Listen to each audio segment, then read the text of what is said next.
আসসালামু আলাইকুম। দেখেন এটা বেসিং ট্যাপ ফিটিং করলাম মিক্সার। এটা হচ্ছে যে মিডিয়াম, এটা হচ্ছে নর্মাল, এটা মিডিয়াম, এটা হচ্ছে হাই। মাশাআল্লাহ অনেক সুন্দর। এটা হচ্ছে গ্লাস ওয়াশ, এখানে গ্লাস চাপ দিয়ে ওয়াশ করার জন্য সুন্দর সিস্টেম। এখানে সবজি সব কিছু দেওয়া যাবে, আবার চাটনি আছে বিভিন্ন ধরনের, সব কিছু ইউজ করা যাবে।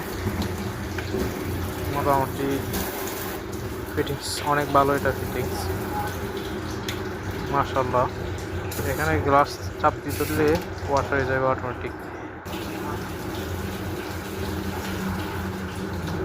একই জায়গায় সব কিছু সেট করা আছে।